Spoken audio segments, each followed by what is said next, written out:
आगे देखिएगा, अगला इंपॉर्टेंट पॉइंट जो हम अभी डिस्कस करेंगे वो है ब्रेस्ट टिश्यू। ठीक है, ब्रेस्ट टिश्यू से रिलेटेड जो CPSP में अक्सर सवाल पूछे जाते हैं वो ये है कि लैक्टिफेरस ट्यूब्यूल्स का नंबर पूछते हैं। तो बच्चों 15 to 20 लैक्टिफेरस ट्यूब्यूल्स मौजूद होते हैं ब्रेस्ट टिश्यू के अंदर। ठीक है, अगला बच्चों पूछा जाता है medial side of breast tissue को कौन सी आर्टरी सप्लाई करती है। तो बच्चों medial side of breast tissue को इंटरनल थोरेसिक आर्टरी जो है वो सप्लाई करती है। ठीक है, अगला सवाल बहुत ज़्यादा पूछा जाता है वो ये कि upper outer quadrant of the breast की लिम्फेटिक ड्रेनेज।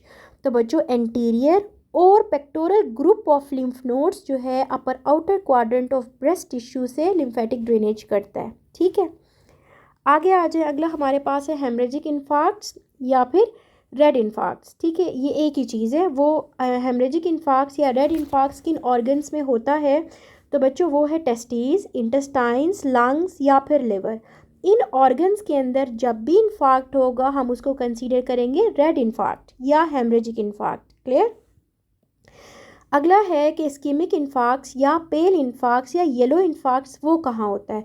तो बच्चों वो सॉलिड ऑर्गन्स में होता है, जैसे हार्ट है, स्प्लीन है और किडनीज़ हैं। क्लियर, ये CPSP में अक्सर आपसे पूछा जाता है, तो ये याद होना चाहिए।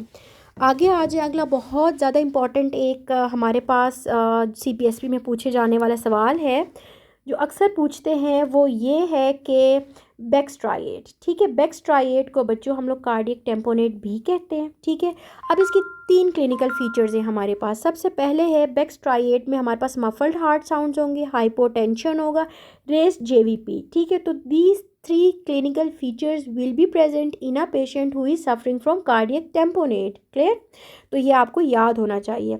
अगला हमारे पास है रस्लिंग साउंड या पेरिकार्डियल रब। तो बच्चों ये हम किस पैथोलॉजी में अप्रिशिएट करते हैं, वो है पेरिकार्डाइटिस।